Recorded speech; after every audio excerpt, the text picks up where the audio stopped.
और समुद्र के पास में खड़े होकर मूसा क्या बोलता है कि तुम चुपचाप खड़े रहो और खुदा की नजात के काम देखो। तो परमेश्वर ने क्या किया, मूसा को डांट के बोला कि हे मूसा, तो मैंने क्यों दुहाई दे रहा है? जो अधिकार मैंने तुझे दिए उन अधिकारों का इस्तेमाल कर। परमेश्वर कहे कि जो लाठी मैंने तुम्हें दी है उस लाठी का इस्तेमाल कर। हालेलुया। और जो यीशु ने लाठी बढ़ाई तो समुद्र के दो भाग हो चुके थे।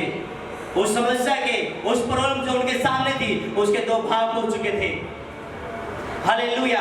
आज एक विश्वासी अपने अधिकारों का इस्तेमाल नहीं करना चाहता है। वो अधिकार जो एक परमेश्वर के दास के द्वारा जो वचनों को जो सुनता है, जो वचनों के द्वारा जो अधिकार बताए जाते हैं कि परमेश्वर में ये अधिकार दिए, परमेश्वर का वचन ये कहता है, लेकिन आज एक व्यक्ति, एक विश्वासी उन अधिकारों का इस्तेमाल नहीं करना चाहता। क्यों? क्योंकि वो ना तो परमेश्वर में विश्वास करता है, ना ही परमेश्वर के दासों में विश्वास करता है। लेकिन बाइबल बताते हैं कि तुम परमेश्वर पे, उसके नबियों में भी क्या करो, विश्वास करो, भरोसा करो, उनकी मानो। अगर तुम्हें कामयाब होना है, अगर तुम्हें हर एक समस्या से बाहर निकलना है, तो तुम्हें क्या करना पड़ेगा? परमेश्वर पे और परमेश्वर के ठहराए हुए नबियों पे, अगुवे पे तुम्हें भरोसा करना पड़ेगा। आज वो नहीं मानते अपने अगुवे की बातों को। वो बोलते कि जब उसे बोलते कि आपको मसीह में आए कितने दिन हो गए, पर वो क्या तेरी गवाही है? बहुत सारे बोलते कि मेरी जिंदगी में वैसे ये गवाही ऐसा है, ये है। लेकिन आप जो करते करते जाओगे, जब आप में बढ़ते जाओगे, परमेश्वर आपकी जिंदगी में अद्भुत से अद्भुत कामों को करता जाएगा। आमीन। अद्भुत से अद्भुत कामों को करता जाएगा। और उन्होंने कहा कि अगर तू लेने के लिए तैयार है तो मैं देने के लिए तैयार हूं। पर उन्हें समझ गया कि जिस भी तुम घर में जाओ, किसको बोला है? परमेश्वर अपने लोगों को बोला कि जिस भी तुम घर में जाओ, उस घर पे मेरे कल्याण को मांग लो। आप प्रार्थना करा कि पास्टर जी मेरे लिए प्रार्थना कर दो, बाद बोलते कि मेरे प्रार्थना तो कराई थी जी, कुछ आराम नहीं मिला है, दोबारा से प्रार्थना कर दो जी, अब भी प्रार्थना कर दो जी। एक ही विषय के लिए प्रार्थना कराते। क्यों? जब वो व्यक्ति को ठान लेता है कि नहीं, कि मैं प्रार्थना करूंगा, मैं अपनी तैयारी करूंगा। रात्रि पिता के द्वारा मैंने जब वचन को सुना, एक बहन के बारे में बताया गया। एक बहन एक चर्च में गई, चर्च में जाके बोलेंगे परमेश्वर का दास प्रार्थना कर रहा, वचन दे रहा, और उसने सुना कि परमेश्वर सब कुछ करने की ताकत रखता है विश्वास के द्वारा।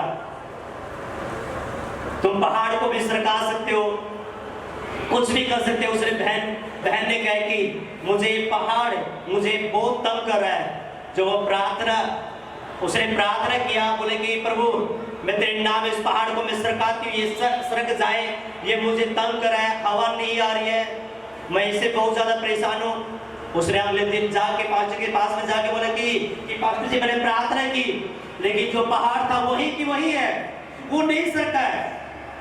तो परमेश्वर के दास से बोलेंगे कि चलो ठीक है, मैं तुम्हारे लिए प्रार्थना करता हूँ, ठीक है मैं तुम्हारे लिए प्रार्थना करता हूँ। उसे घर फिर जाके उसे प्रार्थना करनी शुरू की इस पहाड़ के लिए, वो नहीं सरका। उसने बात की। परमेश्वर का दास ही बोले कि यार एक ही विषय के लिए प्रार्थना कर रही है, पता नहीं कि परमेश्वर कि तू सब कुछ करने की ताकत रखता है। जब वो सोचे कि चलो ठीक है पहाड़ सरकेगा कि नहीं सरकेगा, मैंने प्रभु को नहीं छोड़ना है, वो प्रार्थना करती गई, उपवास के साथ वो प्रेयर करती गई, उसका ध्यान परमेश्वर की तरफ लग गया, वो वचनों में बढ़ने लगी। पहाड़ से कुछ लोग आए, ये पहाड़ यानी कि किसका है? बोले कि ये वैसे ही पड़ा है। वो पहाड़ को उसे तोड़ के लेके गए और साथ में उसको पैसे भी देके गए। हालेलुया। जब एक व्यक्ति प्रार्थना करता रहता है, प्रभु की उपस्थिति में जब वो चलता है, परमेश्वर के दास के अधीन वो रहता है। जब एक व्यक्ति परमेश्वर के दास के अधीन रहता है, पर वो हर एक उनकी जिंदगी में अद्भुत से अद्भुत कामों की वो ताकत रखता है, अद्भुत से अद्भुत कामों की।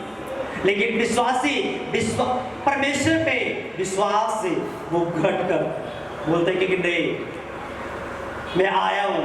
वो जैसा प्रभु ने कहा कि तुम मुझे एक बार जांच के देखो, मुझे परख के देखो कि मैं तुम्हारी जिंदगी में अद्भुत काम करता भी नहीं करता हूं। बोले कि उस विश्वास के साथ, उस जोश के साथ अपने आप को मेरे हाथ में सौंप दे। लेकिन ऐसा कब यानी कि लगेगा, ऐसा कब यानी कि लगेगा? जब हम बाइबल में देखते हैं तो अलीशा वो बोलते कि मैं इसे आस देना चाहता हूं।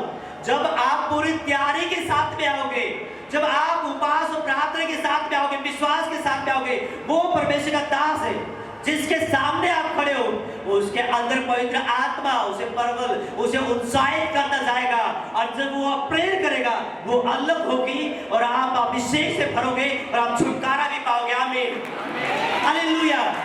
जब आप पूरी तैयारी के साथ में आओगे, जब आप अपने आप को तैयार करके लेके आओगे, हालेलुया। ऐसा नहीं है कि चलो ठीक है, प्रभु ने कि जैसा तेरा विश्वास है वैसा तेरे लिए हो, जैसा तेरा विश्वास है वैसा तेरे लिए हो। अगर आपका ये विश्वास है, ये है कि आज मेरी जिंदगी में अद्भुत से अद्भुत काम करने के लिए परमेश्वर जा रहा है, तो वो आपकी जिंदगी में होगे यीशु मसीह के सामर्थ्य के नाम में, वो होगे यीशु नासरी के नाम में। Hallelujah, hallelujah.